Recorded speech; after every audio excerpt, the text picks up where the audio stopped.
Jack की आंखें खुली तब उसने खुद को एक घने जंगल में पाया। घबराकर वह तुरंत बाहर की तरफ भागा। तभी उसे एहसास हुआ कि वह एक सुनसान टापू पर फंसा हुआ है। इसी दौरान उसे दूर से इंसानों की दर्दनाक चीखें सुनाई दी। जैक बिना देर किए आवाज की तरफ दौड़ पड़ा। वहाँ का मंजर पूरी तरह तबाही में बदल चुका था। हर तरफ घायल लोग पड़े थे और चीख पुकार मची हुई थी। जैक उस विमान में मौजूद इकलौता डॉक्टर था, इसलिए वह तुरंत लोगों की जान बचाने में जुट गया। लेकिन तभी एक डरावनी आवाज ने उसका ध्यान अपनी तरफ खींच लिया। उसने देखा कि विमान का टूटा हुआ पंखा कभी भी नीचे फंसी एक प्रेग्नेंट लड़की के ऊपर गिर सकता है। जैसे ही जैक ने खतरा देखा, वह तुरंत उसकी तरफ दौड़ पड़ा और पंखे के गिरने से पहले उसे बचा लिया। लेकिन अगले ही पल पंखा जमीन से जा टकराया और एक भयानक विस्फोट हो गया।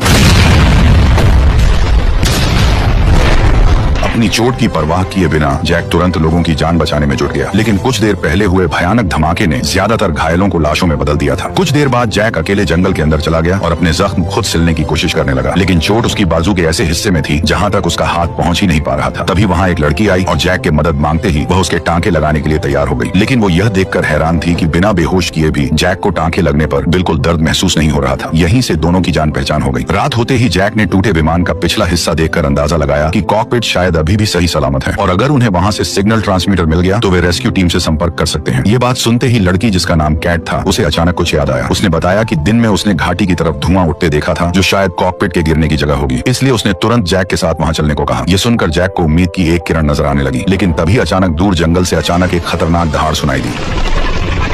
वहां मौजूद सभी लोग तुरंत आवाज की तरफ देखने लगे। तभी दूर खड़े पेड़ एक एक करके टूटने लगे, जिससे साफ पता चल गया कि जंगल के अंदर कोई विशाल राक्षस तेजी से उनकी तरफ बढ़ रहा है। हालांकि गनीमत रही कि राक्षस सामने नहीं आया और माहौल फिर से शांत हो गया। सुबह होते ही सभी लोग इकट्ठा होकर रात वाले जीव के बारे में बात करने लगे। किसी को लगा कि वह कोई डायनासोर था, तो कुछ उसे विशाल राक्षस मान रहे थे। डर अब हर किसी के चेहरे पर साफ दिखाई देने लगा था। जैक भी अंदर से बुरी तरह डरा हुआ था, लेकिन वह अच्छी तरह जानता था कि अगर उन्हें यहाँ से जिंदा निकलना है तो हर हाल में कॉकपिट तक पहुंचना पड़ेगा। इसीलिए वह चार्ली और कैट को साथ लेकर उस खतरनाक जंगल के अंदर निकल पड़ा। लेकिन कुछ ही देर बाद अचानक आसमान से तेज बारिश होने लगी, जिससे कॉकपिट को ढूंढना मुश्किल हो गया। उधर विमान के अंदर छिपे लोगों ने भी महसूस किया कि वो रहस्यमयी जीव एक बार फिर से जाग चुका है। लेकिन जंगल में मौजूद तीनों को इस बारे में कुछ पता नहीं था। काफी देर तक भटकने के बाद आखिरकार उन्हें विमान का अगला हिस्सा दिखाई दिया। अंदर जाकर देखा तो फर्स्ट क्लास में बैठे सभी लोग मारे जा चुके थे। इसके बाद जैक धीरे धीरे कॉकपिट की तरफ बढ़ा और लोहे का टुकड़ा उठाकर दरवाजे का लॉक तोड़ने की कोशिश करने लगा। लेकिन अगले ही पल दरअसल जो कॉकपिट से बाहर निकला था वो सिर्फ एक लाश थी। कुछ देर बाद जब माहौल थोड़ा शांत हुआ तब जैक कॉकपिट के अंदर घुस गया और सिग्नल डिवाइस ढूंढने लगा। लेकिन तभी अचानक पायलट जाग गया। गौर से देखने पर जैक को समझ आया कि पायलट अभी भी जिंदा है। अच्छी बात यह थी कि